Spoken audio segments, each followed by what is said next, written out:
गिरी साहब, मैं आपसे जानना चाहूंगा, आज ये कोर्ट मार्शल के जरिए से पाक फौज के 2 अफसरान को सजा सुनाई गई, जिसकी आज अनाउंसमेंट की गई है। ये एक बहुत बड़ा पैगाम था कि जो रियासत के खिलाफ काम करने वाले अनासिर हैं, जो प्रोपेगेंडा करते थे और दुश्मन के उस एजेंडे को उन्होंने कामयाब किया जो 70 साल में दुश्मन नहीं कर सका। अब इस प्रोसेस के बाद इन लोगों को, दोनों जो साबिक अफसरान थे, इनको पाकिस्तान वापस लाने के लिए क्या कानूनी कार्रवाई होगी, और जो 9 मई के वाकयात में मुलव्विस सिविलियन है उनका मुस्तकबिल अब क्या है? देखेंगे इस वजह से इनको वापस लाने का है तो अभी जो ऑलरेडी एक्शन हुआ, एक तो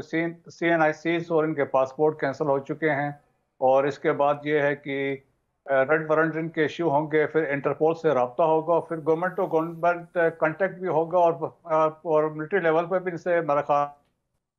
से रब्ता होगा ताकि उनको वहां से वापस लेके आया जा सके। और मोर ओवर हमारे एक्सट्रेडिशन ट्रीटीज तो नहीं हो सकता है कि इसमें पॉसिबिलिटी हो कि इसमें ये भी हो सके। सेकेंडली, जो आपने जो 9 मई की बात की है, देखें ऑलरेडी ये सिलसिला था पीछे, इसमें बड़ी बात हुई है, मिलिट्री कोर्ट्स की बात थी, और मिलिट्री कोर्ट्स को फिर जो सुप्रीम कोर्ट का एक डिसीजन हुआ था जिसके मुताबिक उन्होंने इसको नल एंड वाइड कर दिया था। लेकिन ये है कि मिलिट्री कोर्ट्स की इंपॉर्टेंस इसलिए भी ज़रूरी है, टेररिज्म के पॉइंट ऑफ व्यू से देखें, जो स्टेट के खिलाफ जो भी एक्शन होते हैं, पास्ट भी होते रहे हैं या टेररिज्म में हुए हैं, तो मिलिट्री कोर्ट्स जो भी फैसला करती है, एक तो ये स्विफ्ट होता है, ट्रांसपेरेंट होता है, और एज पर the law of the country होता है। कॉन्स्टिट्यूशन ऑफ पाकिस्तान ने ये लॉ पास किया हुआ है, और इसमें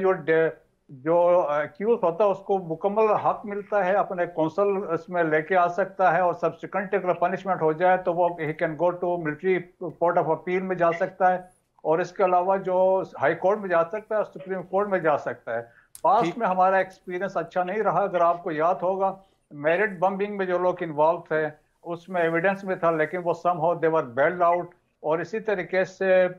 2011 या 13 है या 17 थी बेसिकली, 200 लोग थे, पेशावर हाई कोर्ट ने उनको बेल आउट कर दिया था, जबकि वो टेररिस्ट एक्टिविटीज में इन्वॉल्व थे और उनको मिलिट्री कोर्ट ने पनिशमेंट दी थी, और यही लोग थे वो बाद में जाके फिर टेररिस्ट एक्टिविटीज में दोबारा इन्वॉल्व हो गए थे। सो इसलिए इसकी बड़ी इंपॉर्टेंस है कि जो भी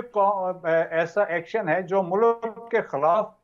जो स्टेट ऑफ पाकिस्तान के खिलाफ हो, जो पाकिस्तान आर्मी एक्ट की भी वायलेशन हो, ऑफिशियल सिक्योरिटी एक्ट की भी वायलेशन हो, और आईन पाकिस्तान की भी वायलेशन हो, तो उसको यकीनन सजा जरूर मिलनी चाहिए। बिल्कुल ठीक। मसूद साहब, ये जरूर बताइएगा कि पहली मरतबा ऐसा है कि सोशल मीडिया के ऊपर रियासी इदारों के खिलाफ नफरत फैलाने और लोगों को बगावत पर उकसाने के नतीजे में ये एक इतनी बड़ी कार्रवाई हुई जो कि कोर्ट मार्शल से मुतल्लिक थी। क्या आपके मालूमात के मुताबिक